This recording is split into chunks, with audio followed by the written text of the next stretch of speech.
Today I'm at the Museum of Contemporary Art in Los Angeles. This should be good.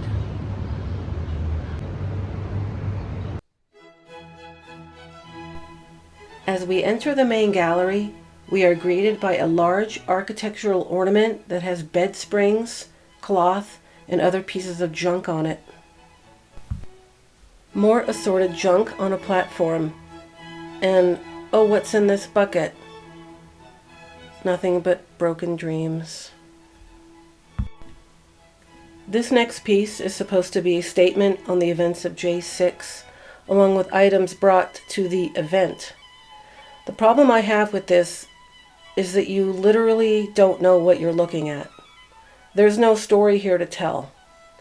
The prints hanging from the strings are too small and way too far away from you to have any visual impact at all. And if some of these objects were from J6, how did the artist get them? Was she there? Were they for sale on eBay? This is a real question. So you're telling me this folding chair, this six-pack of Coors Light, this stool, this bucket, and all the rest of this crap were at J6? I have no clue what this is supposed to be. Again, prints on strings that are too small to even be seen. Sorry, Rachel, this is a total fail for me. How can a painting that spells a word be untitled? Can't the title be the word? This thing is a piece of paper depicting Jack Ruby shooting Lee Harvey Oswald, but it appears to have 8 bullet holes when Ruby only shot him once. It's from this iconic photo of the killing, which is much more compelling on its own. Ah, rest for my eyeballs. Here's a video display that was just clips from old movies of people using the phone. Let's listen in. You could possibly do. I see. Now listen very carefully. But she doesn't know. How do you understand that she doesn't know what happened? Wasn't that compelling? This painting is by Jasper Johns, which at first seems to be a muddy gray abstract, but it's really a map of the USA. A really sad, depressing map. Oh, and it's called Map. Here's a painting that's a print of a magazine that you're not supposed to look at. Done. A very early Andy Warhol piece. An appointment book. A Bloomingdale sign. A triptych showing a newspaper being delivered. Riveting. Now we enter the Funk Office, which was an entire room dedicated to the history of hip-hop music and urban culture. On the walls are words of inner-city lingo and their definitions, as if you didn't already know what fly meant.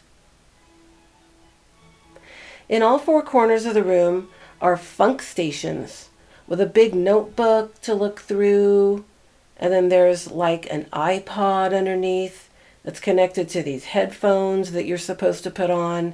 Yeah, that's not happening. I don't know where those things have been. Gross! In the same room, there's a tiny video display on the wall, and as you can see, people are really interested in it. Oh yeah, she's not into it. Also, there's no audio, so it seems like no thought was put into this at all. Oh, here's some more people. Yeah, they don't seem to care either. Oh, here's more definitions of funky and ho, just in case you forgot that you were in an art museum. I was pleasantly surprised at the number of people at the museum today.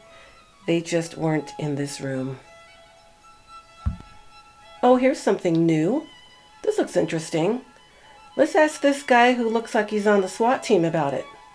This piece, part of what they're talking about is creating that sacred space and what constitutes arts and what doesn't. So these pieces are basically large-scale kind of anthropomorphic pieces that are taken from bone or from the joints When I was looking at this piece, I thought of a knee joint immediately, and that actually was the Of a what? inspiration. Of a what? Oh, a knee joint? A knee joint, and the cartilage in between. So these are large-scale blow-ups of anthropomorphic features that are both displayed in the case, on the case, and outside the case, because I think they're trying to make the case that art is where you find it. He was more than happy to tell me what the artwork was all about. Monochrome painting with various pieces of junk and trash glued to the center.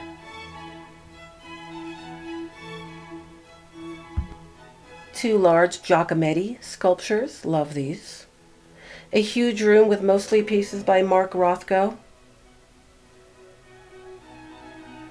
Honestly, a really nice painting here. This is something that needs no explanation at all. This seems to be an artwork honoring government workers or something. I honestly really don't know. This is exactly what it looks like. This is a hunk of wax with parts of a bomb in it. This is a pretty cool piece, actually. It's a realistic model of an industrial building with lit up signs on the top. It was fairly detailed and looks like it took a lot of intentionality and effort. I actually like this, and I don't often say that. This, on the other hand, looked kind of thrown together, like it was a little storefront or something. And honestly, I didn't know that there was Obama scented incense. What does that smell like, really? Do I want to know? Do you want to know? I'm asking real questions here. Here's the other side of it for your viewing pleasure. It's a good thing this was behind glass, otherwise the janitor probably would have assumed the obvious and thrown it away. And this is just clearly trash. Really? Plucked from the dumpster. An umbrella, an old baby doll, a piece of lucite, and a dead palm frond. I'm generally a positive person, so I can honestly say the best thing about this museum is that it was free of charge. If you like my content, please give it a like and consider subscribing to my channel, and I'll see you next time.